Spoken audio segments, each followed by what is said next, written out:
Hello mga boss, kamusta na po kayo? Sana ay nasa mabuti kayong kalagayan at nandito po muli tayo sa Tagapo kung saan ay ating pinapabend itong ating pipe para sa ating special project na sidecar. Ito po ipagawa sa atin ng ating isang customer na nagmula po sa Batangas City, si Sir Mando.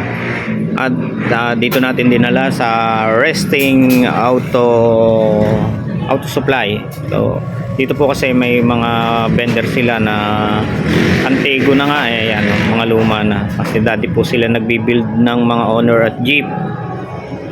So kaya dito natin dinala dahil ito yung kilang kilala at friendly price po ang pagpapa-bend dito, hindi po katulad sa ibang bending machine na talaga namang babayad ka na napakamahal. So yan na, ang kasama po natin dito ay ang magbi-build ng sidecar na to na si Janery. Yan mga lod. At ito po ay inaasahan naming matatapos bago mag-end itong Marso base po sa aming commitment date sa aming customer.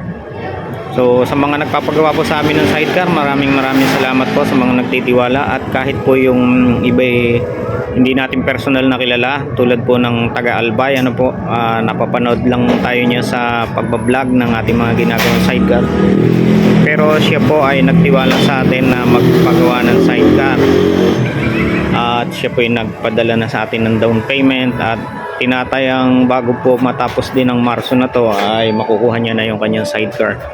Actually siya po ay nasa abroad pa, Abu Dhabi yata si Bossing. So ayun po, ang target date namin ay bago matapos ang Marso. So mga lods, kung kayo magpapagawa ng sidecar, pwede po kayo magpunta sa aming main fabrication sa number 144 Purok 1 Cardama Compound, Barangay Timbao, Binyan City, Laguna. Or magsadya po kayo sa aming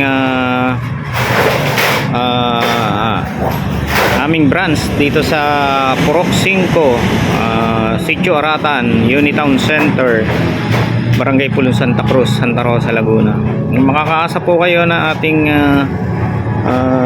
mabibigyan ng magandang schedule lang inyong mga ipagagawang sidecar.